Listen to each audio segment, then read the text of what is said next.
Bab 111. Master Pedang Dunia. Saat suara orang pilihan takdir terdengar, segel dewa bergetar, huruf Tau keluar dari segel ilahi. Huruf Tau menyerang Sander Ye. Bang! Dunia jadi ilusi. Kekuatan langit dan bumi. Sesudah tekanan mengerikan muncul, bumi dan gunung bergetar, seolah-olah kiamat. Semua orang terperanjat. Ini kekuatan Tao Langit. Ini adalah tekanan tertinggi. Tekanan ini bisa membunuh Master Ranah Bencana Ilahi dengan mudah. Pukulan pengurangan dimensi. Ini bukan pertarungan orang pilihan takdir, melainkan Tao Langit yang mewakili Tao Langit dan bumi. Bagaimana melawan? Semua orang menatap Sander Ye. Apa pemuda ini siap ditangkap atau mau menentang langit?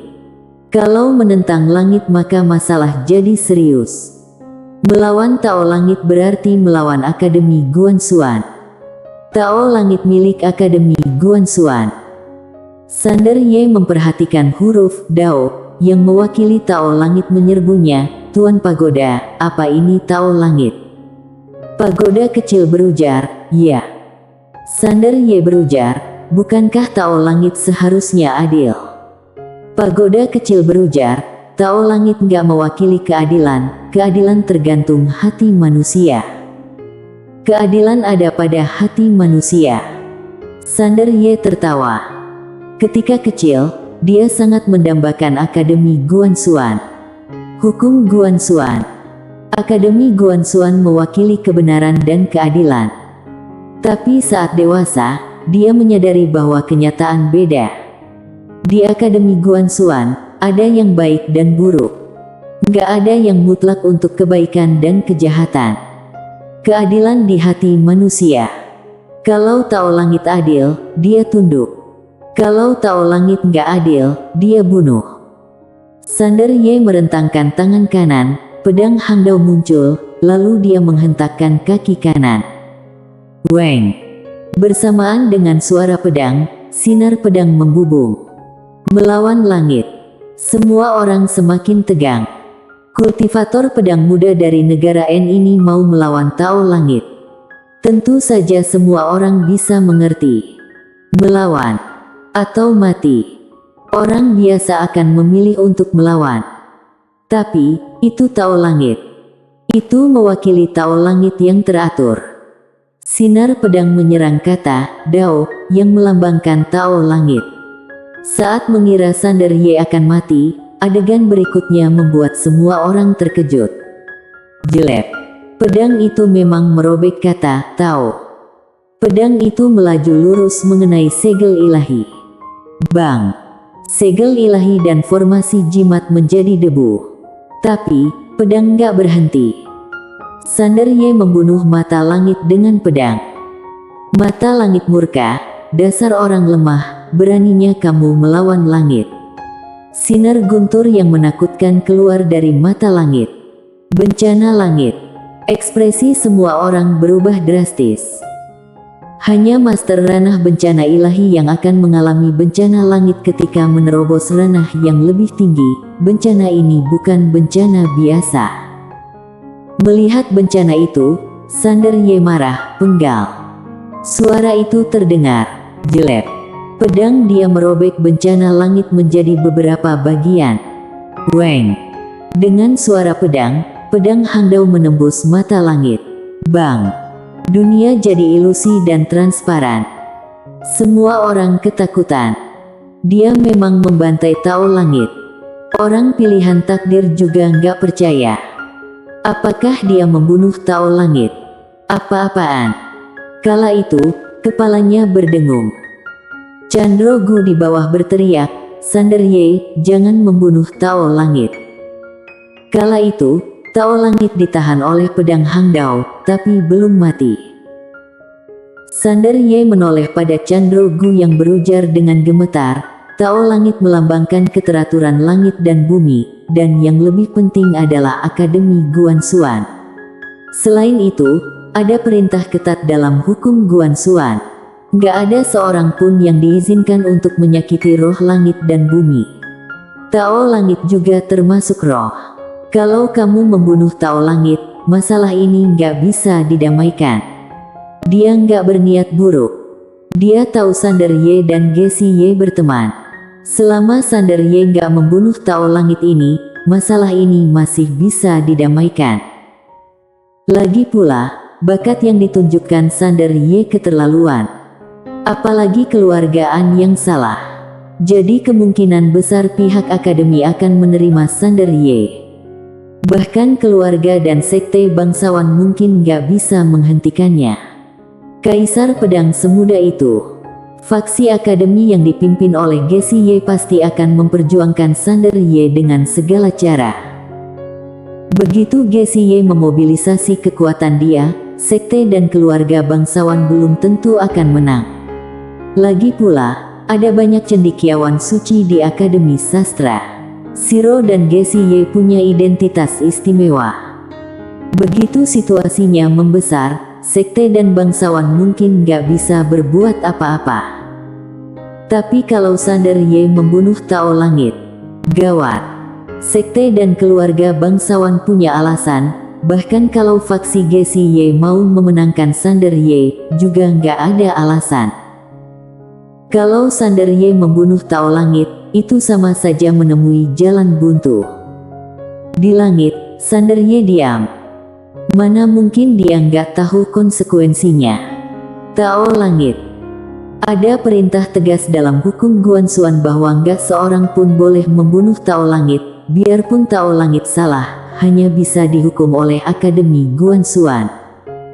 Pelanggar akan dijatuhi hukuman level 10. Di Akademi Guanxuan, ada 12 tingkat hukuman. Pembunuhan Tao langit termasuk kejahatan tingkat ke-10. Sangat serius. Di depan Sander Ye, Tao langit mencibir, gak berani bunuh. Dia percaya diri. Dia Tao langit. Dilindungi oleh Akademi Guanxuan. Sander Ye menatap Tao langit dan berujar dalam hati, Tuan Pagoda, mau bunuh nggak? Pagoda kecil berujar, terserah kamu. Sander Ye mengangguk, baiklah, Tuan Pagoda. Dia memegang pedang Hangdao dan menebas Tao langit. Pagoda kecil. Bang. Tao langit dicabik-cabik oleh pedang Hangdao, energi spiritual banyak tempat di dataran tengah negara es menghilang dengan cepat. Keruntuhan spiritual energi.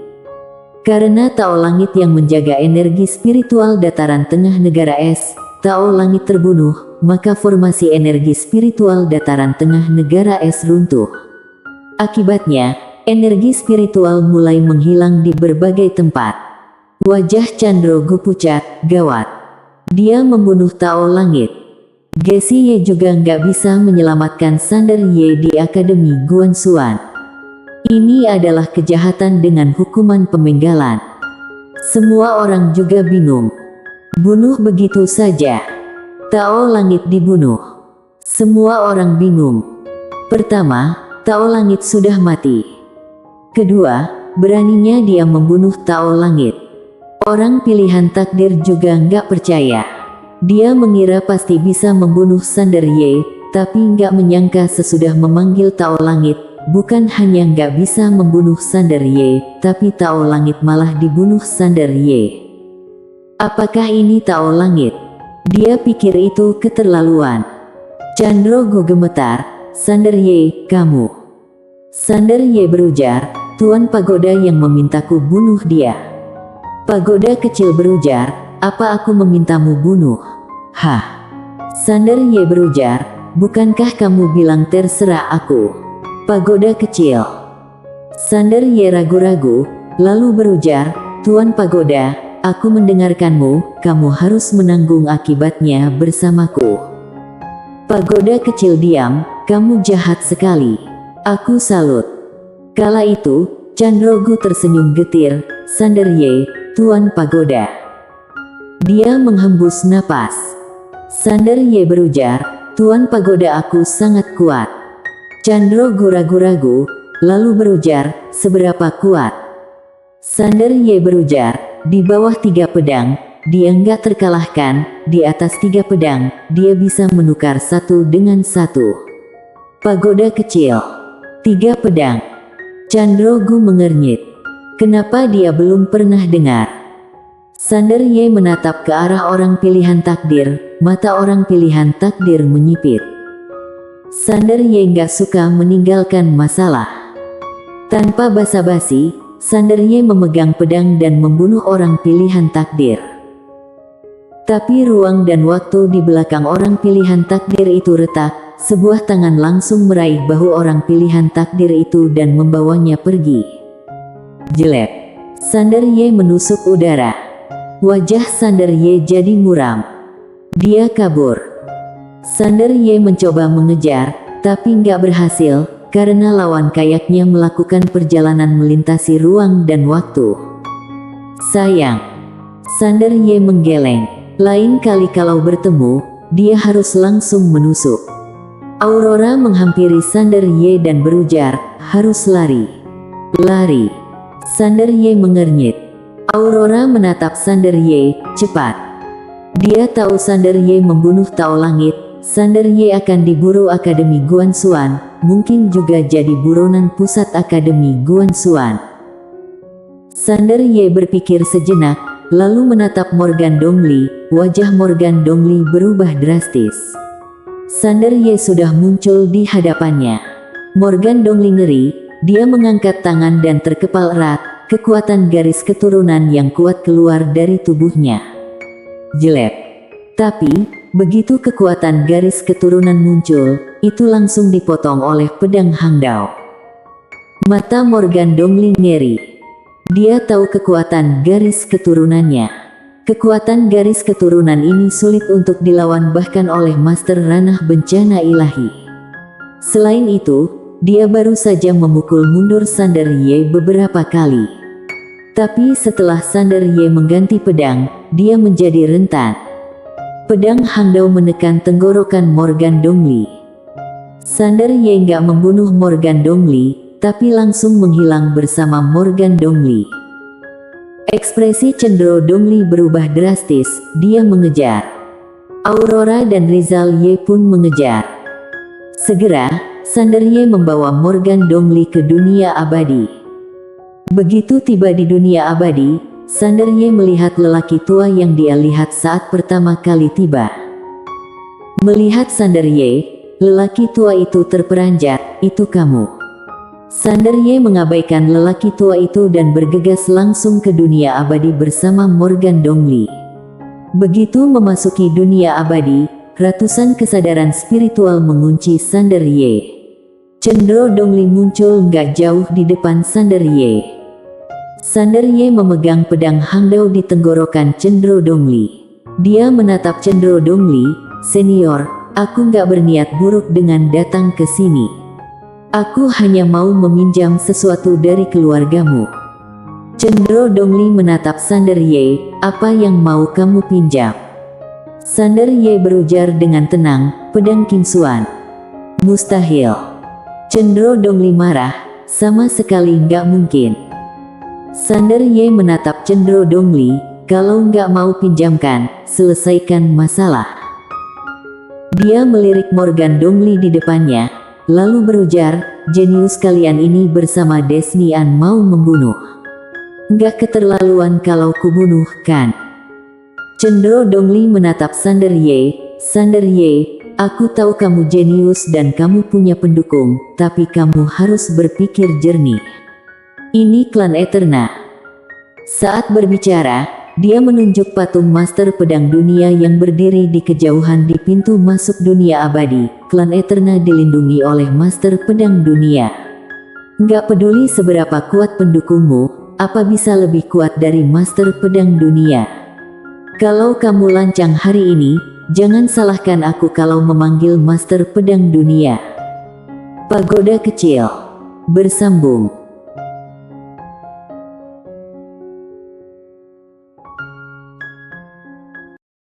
Bab 112.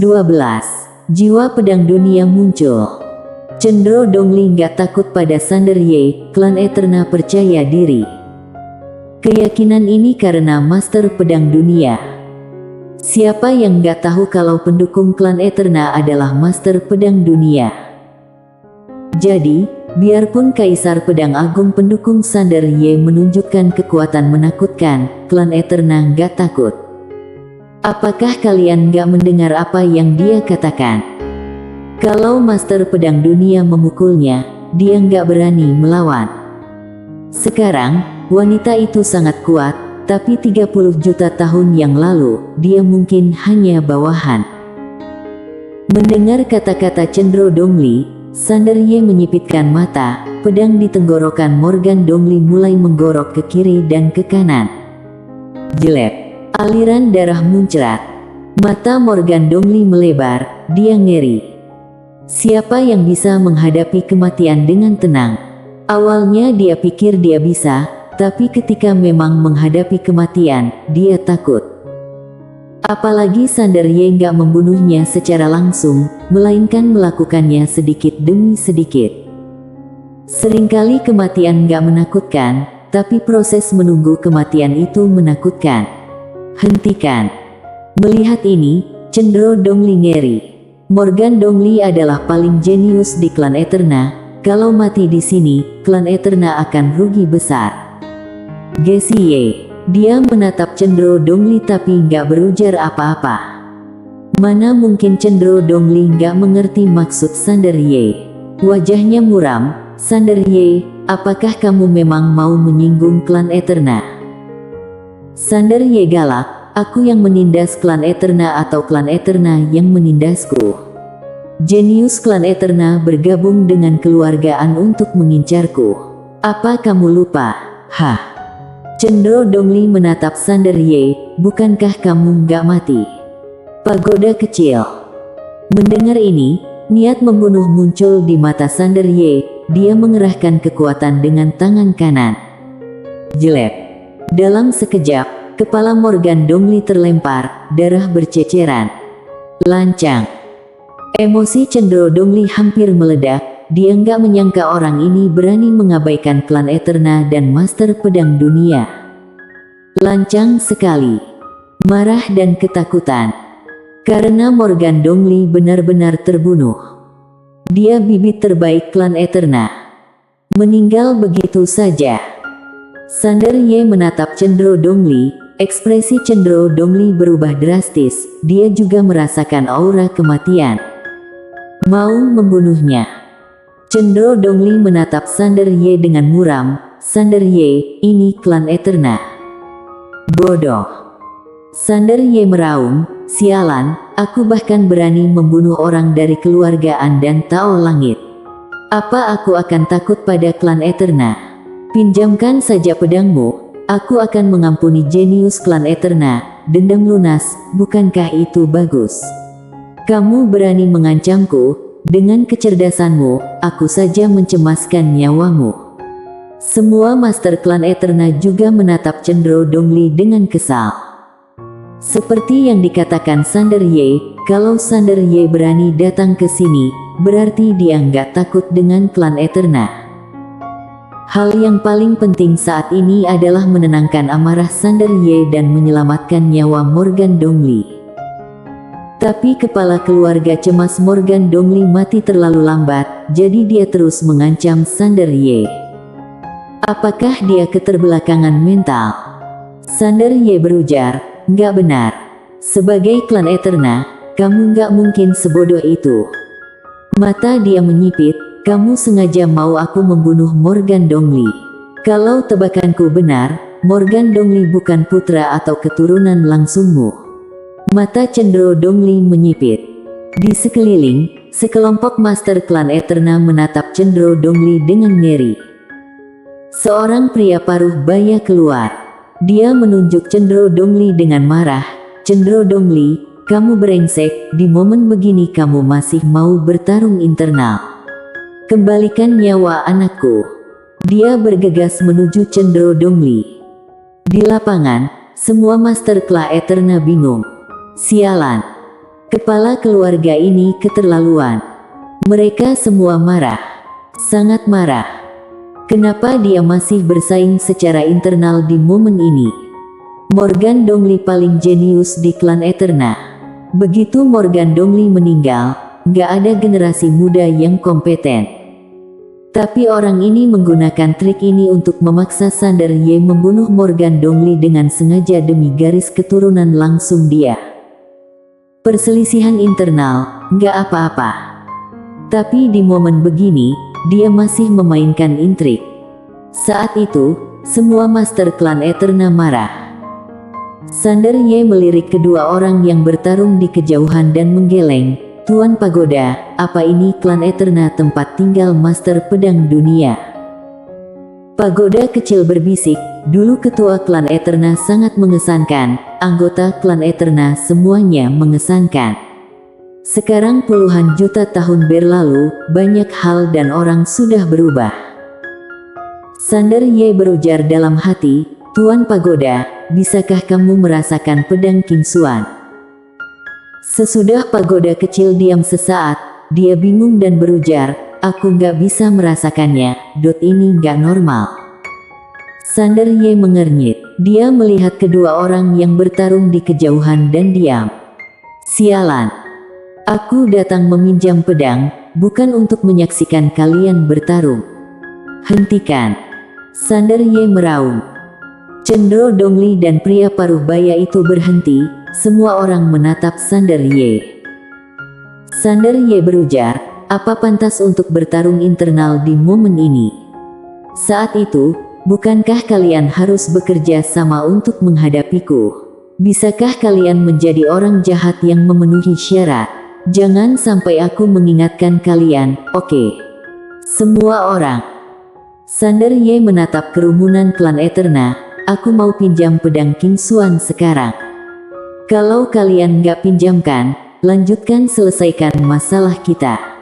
Pinjam pedang King Xuan." Wajah semua master klan Eterna muram. Sander Ye menunjuk ke patung master pedang dunia di kejauhan, "Keyakinanku adalah master pedang dunia. Aku bersumpah atas nama master pedang dunia bahwa aku akan kembalikan pedang King Xuan pada kalian sesudah aku gunakan." Pagoda kecil. Kala itu, seorang wanita keluar. Wanita itu sangat muda, baru berusia 17 atau 18 tahun. Dia bergaun ungu, bertubuh seksi dan berwajah cantik, biarpun gak super cantik tapi tetap menarik. Wanita itu menatap Sander Ye, "Tuan Sander Ye, pedang King Xuan gak ada di klan Eterna." Sander Ye terperanjat, "Gak ada di klan Eterna." Wanita itu mengangguk, "Ribuan tahun yang lalu, pedang King Xuan memang ada di klan Eterna, tapi ketua klan Jing dari klan Eterna waktu itu membawa pedang itu ke pusat akademi Guan Xuan, jadi pedang ini gak ada di klan kami. Demi menakut-nakuti orang yang berniat jahat, kami gak mengumumkan masalah ini." Sesudah Sander Ye diam sesaat, dia melihat ke arah Cendro Dongli dengan marah, "Kamu gak punya pedang, apa kamu gak bisa bilang? Kalau kamu bilang lebih awal, aku gak akan membunuh Morgan Dongli." Ketika pria paruh baya mendengar ini, dia sedih, "Morgan, kamu mati mengenaskan." Dia menatap Cendro Dongli dengan penuh kebencian, "Kamu bajingan tua, aku akan mati bersamamu hari ini." Sesudah mengatakannya, dia menuju Cendro Dongli lagi. Jadi, keduanya mulai bertarung lagi. Di lapangan, Sander Ye agak kecewa. Awalnya dia mengira pedang King Xuan ada di klan Eterna, ternyata dibawa ke alam semesta Guan Xuan oleh leluhur klan Eterna. Dia baru saja membunuh Tao Langit, apa sekarang dia harus pergi ke pusat akademi Guan Xuan? Sander Ye bertanya dalam hati, "Tuan Pagoda, kalau aku bergabung denganmu, bisakah kita membantai pusat akademi Guan Xuan? Aku melawan yang lebih muda, kamu melawan yang tua. Selama kamu mengangguk, aku akan bantai pusat akademi Guan Xuan sekarang." Sesudah Pagoda kecil diam sesaat, dia berujar, "Terima kasih begitu menghargaiku." Sialan. Orang ini lebih kejam dari kakeknya dan lebih cerdik dari ayahnya, keterlaluan. Kenapa generasi keluarga yang menjadi semakin keterlaluan? Mendengar perkataan Tuan Pagoda, Sander Ye menggeleng dengan getir. Wanita bergaun ungu berujar, "Tuan Sander Ye." Sander Ye menatap wanita bergaun ungu. Wanita bergaun ungu ragu-ragu, lalu berujar, "Bolehkah aku berbicara denganmu?" Sander Ye berujar, "Apa yang mau kamu bicarakan?" Wanita bergaun ungu menghampiri Sander Ye. Dia menatap Sander Ye, terbukti Tuan Sander Ye bukan penjahat yang bengis. "Apakah Tuan muda datang meminjam pedang demi Nona Nalan?" Sander Ye menatap wanita bergaun ungu, "Bagaimana kamu bisa tahu?" Wanita bergaun ungu tersenyum, "Biarpun belum lama Tuan Sander Ye datang ke dataran tengah negara es, tapi sudah terkenal di dataran tengah negara es. Sejujurnya, aku mengagumi Tuan Muda Sander. Jadi, aku menyelidiki Tuan Muda Sander." Sander Ye menatap wanita bergaun ungu, "Apa yang mau kamu katakan?" Wanita berbaju ungu itu menoleh pada seorang lelaki tua. "Tetua pertama, tolong bawakan pohon eboni klan Eterna." "Eboni." Mendengar itu, ekspresi tetua pertama berubah. Wanita bergaun ungu berujar, "Tetua pertama, begitu Tuan Muda Sander pergi, kalau nggak terjadi apa-apa, kamu seharusnya akan menjadi ketua klan Eterna." Mendengar itu, tetua pertama heboh. Ya, ketua klan saat ini sudah menimbulkan kemarahan publik. Tetua pertama pergi lalu mendatangi Sander Ye dengan membawa cincin penyimpanan. Dia menyerahkan cincin penyimpanan pada Sander Ye. Wanita bergaun ungu berujar, "Ini adalah eboni berumur 100.000 tahun. Energi eboni sangat bermanfaat bagi jiwa. Tuan Muda Sander bisa membiarkan Nona Nalan terus-menerus menyerap energi eboni. Dengan eboni, jiwa Grace Nalan gak hanya bisa bertahan lebih lama, tapi juga bisa memadatkan jiwanya dan memperkuat jiwanya. Di masa depan, sesudah Tuan Muda menemukan pedang King Xuan dan memberinya tubuh fisik, jiwanya gak akan lemah ataupun ada gejala sisa." Kayu eboni berusia 100.000 tahun. Tetua pertama sedih, "Tuan Muda Sander, benda ini bernilai ratusan juta kristal emas. Ini salah satu harta karun klan Eterna." Sander Ye menatap wanita bergaun ungu, "Siapa namamu?" Wanita bergaun ungu tersenyum tipis, "Yusna Dongli." Sander Ye menyimpan cincin penyimpanan dan berujar, "Terima kasih." Sesudah mengatakannya, dia pergi. Cendro Dongli meraung, "Lancang." Saat berbicara, dia mengeluarkan token. Melihat token, ekspresi semua orang berubah drastis. Token pedang. Cendro Dongli menatap Sander Ye dengan getir, "Kamu merusak urusanku." Dia langsung mengaktifkan token pedang. Weng. Di kejauhan, patung Master Pedang Dunia bergetar hebat. Detik berikutnya, seberkas energi pedang membubung. Bang! Aura mengerikan menyebar ke seluruh dataran tengah negara es. Jiwa pedang dunia. Semua master di dataran tengah negara es merasakan jiwa pedang yang menakutkan. Segera sesudah jiwa pedang dunia muncul, semua makhluk ngeri. Semua pedang di dataran tengah negara es bergetar serempak, lalu terlepas dari tangan tuannya, dan menyembah ke arah dunia abadi. Pria itu kembali. Cendro Dongli menunjuk Sander Ye dengan marah. "Dengan jiwa pedang dunia, bunuh dia, bunuh dia." Pagoda kecil bersambung.